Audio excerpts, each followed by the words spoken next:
Angela Rayner Council House scandal is rumbling on, despite her repeated denials that she's not done anything wrong or owes any unpaid taxes. Since those allegations were put to me, I got expert advice because I had advice at the time. I don't have an accountant. I was a home care worker. You know, I didn't have an accountant. I had, as most people would, you put your house on the market, you get a legal conveyancing solicitor, and you get an estate agent. But since those allegations were put to me, I got expert tax advice to make sure that I hadn't done anything wrong. Yeah, all right, publish it then. Well, her boss, Keir Starmer, was, as we know, satisfied that she'd done nothing wrong. She's not broken any rules. She's, in fact, taken legal and tax advice, which has satisfied her and us and me. But in the latest sign that this is obviously not going away, over the weekend, the former head of the Standards Watchdog, Sir Alistair Graham, has now called for a full police investigation into the tax row over the sale of Rayner's council house. Let's not forget the obvious hypocrisy here. Angela Rayner is still refusing to share her tax affairs or the advice she received, but was happy to launch her own determined campaign against Rishi Sunak's wife to answer detailed questions about her own taxes back in 2022, despite Mrs Sunak not even being a politician. One journalist who has been leading the way on this story is the editor of Guido Fawkes. It's Paul Staines. Paul, thank you very, very much. Is Angela Rayner now on borrowed time with the latest development? I think she's in a difficult situation. And the thing I don't understand is if I had just got tax advice that exonerated me, I'd had 2 months of people taking pot shots at me and demanding an explanation, I would publish the advice. That's the easy way for her to exonerate herself. Yeah, and this latest development about the former head of the Standards Watchdog saying that she should face a full police investigation, how significant is that? Well, to be honest, Alistair Graham always calls for a significant investigation, doesn't he? So can't really, he is a bit of a renter quote. But I do agree with him for this time.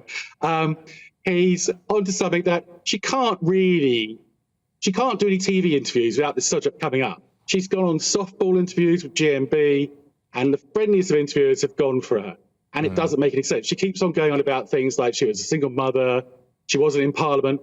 Well, when she did the tax return the year after she sold the property, she was an MP. So it's not ancient history. No, it's not ancient history. I mean, the other thing is that it might not even be that much of a significant amount of money, so she could have just paid this, admitted the error of her ways and moved on from it all. Could she be hoisted by her own petard here, calling for other people to go, calling for things like decency and integrity in politics, all of that jazz, and then here we are right now with this. Could this be her undoing? Well, she's called for transparency and she's refusing to do it. You know, there is a lot of glee, I have to say, on the opposite side of the benches, where they'd be on the receiving end of tirades and letters from her, where she has demanded that people resign, publish their tax returns, all that kind of stuff. And now we find out we don't even know where she did her tax returns from. Which house was it? You know, there's a lot of schadenfreude. A lot of people are concerned, though, Paul, about the nature of a police investigation. I mean, they did say that they'd looked at it initially, and then it emerged that perhaps they hadn't actually spoken to relevant witnesses or indeed looked at key documents. And I think that does raise serious questions about potentially maybe a bias within the actual police force. Well, the first police response was basically, we're not interested, it's ancient history.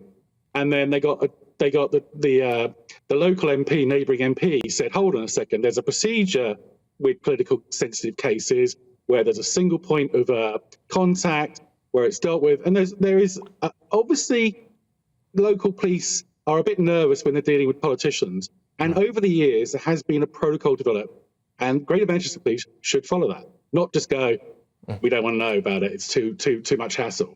But also, another standout thing, I think, from Keir Starmer himself, is that he says that he's satisfied with everything, that the evidence is absolutely fine as far as he's concerned, but he's refusing to actually look at that evidence himself, isn't he? Well, that latest speech, that clip you gave, he did go a little bit further than before. But in the past, he's been very careful with his words. He says he's satisfied with what Angela Rayner tells him. And he's very careful to point out, as he did in the last interview, say that he hasn't actually seen the evidence. And I think that's because he's a bit concerned that the evidence is paper thin, and him, if he'd seen it, he'd have his hands in the blood, so to speak. So he doesn't really want to look too closely because, like the rest of us, he probably thinks this doesn't really add up. No. And look, you've been around the game a heck of a long time. You've seen them all come and go. You've seen situations, frankly, exactly like this. How does this end, Paul? Depends whether the rest of the media want to follow it or not. If there's a loud enough demand from the press in general, then it will be difficult. I think it's going to be difficult for her not to resolve this one way or another before the general election, because if she doesn't, the best thing for her to do is to come clean now rather than get pushed out later when something comes out that is terrible for her. If she says, "Oh, I don't really understand these things, I've underpaid, sorry," it'll be embarrassing, but I think she should pull the plaster off now. OK, and Keir Starmer does appear, obviously, he is backing it at the moment. I mean, how much of a problem would it be, hypothetically, if he did have to replace his deputy leader? Because they're elected by the members, aren't they? It would be terrible for him, because the rules of the Labour Party say that you have to have an election for deputy leadership. In the current situation, where Gaza is the issues around Israel and Palestine are dividing the Labour Party, I'm pretty certain that somebody who's got a very different position to the current Labour Party position, which has been difficult to get, and the leadership has steamrolled that position onto them, which is middle of the road and not pro Hamas. Let's put it that way. Whereas, who knows? In a deputy leadership campaign, I'm pretty certain the winner of that deputy leadership campaign would be very left-wing and very pro-Palestine. Yeah, and just one final one with you, Paul, just slightly off topic, moving it on slightly. We've seen what's happened north of the border in Scotland, OK, with this Hate Crime Act, which was seconded and forced through as well by Labour. I wonder how long it would be in this country under a Labour government where there would presumably be a lot of representation for the SNP in Westminster, where there would obviously be representation from the Lib Dems and the Greens as well. If we end up seeing other stuff like that in Westminster put through by a Labour government for the whole of the UK, your views on that? Patrick, I bet you within 12 months, Yvette Cooper will have you and me in neighbouring cells in the Gulag. Well, there we go, as long as we can talk to each other through the vent. Paul, thank you very, very much. That's Paul Staines there from Guido Fawkes. Look, a Greater Manchester Police spokesperson said this: "We have received a complaint regarding our decision not to investigate an allegation and are in the process of reassessing this decision.